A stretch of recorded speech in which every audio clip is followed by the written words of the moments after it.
density of restrictions than Minneapolis does, simply because there was more development happening in Bloomington around 1950 than in Minneapolis. And the effects of that are very surprising, right? Like, that ring is very white, and this pushes African Americans into kind of the center of Minneapolis. It denies them access to those mortgages. It denies them the opportunity to sell their homes. And in that sense, it closes off an opportunity to escape those communities, but more importantly, denies them the same pathway to the acquisition of wealth, home ownership, and then, of course, the sale of those properties and bequeathing those properties to their children.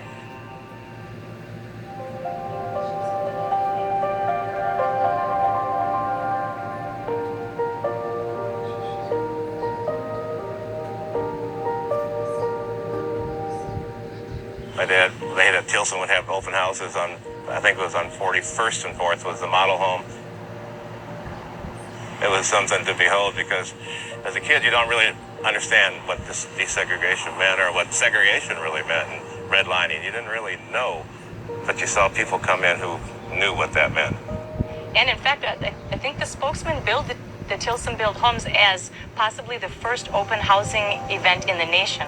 So it was one of the first times African Americans could buy new homes on the quote-unquote open market. I know. It's a huge piece of housing history for the construction of for the Tilson Built Homes that your dad demanded that there be African American men working on those jobs. He knew what that economic power could be, what the job power could be.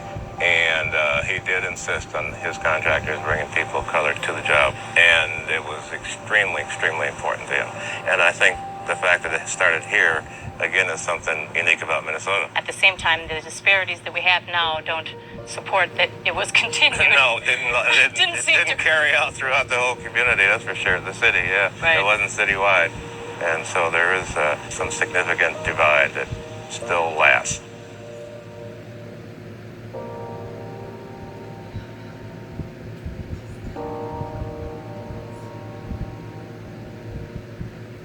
We moved to Minnesota. So that was 1956. I felt we were very fortunate to meet the people we met, a wonderful community of Black activists and others. So I became involved in the League of Women Voters and ACP.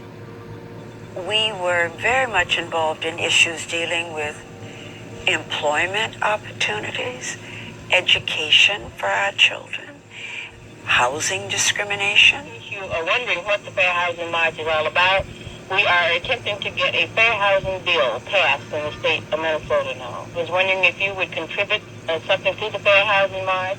I sure will. Thank you very much. There was the sense that what we needed to do was to really create a lobbying effort at the legislature in the 61 session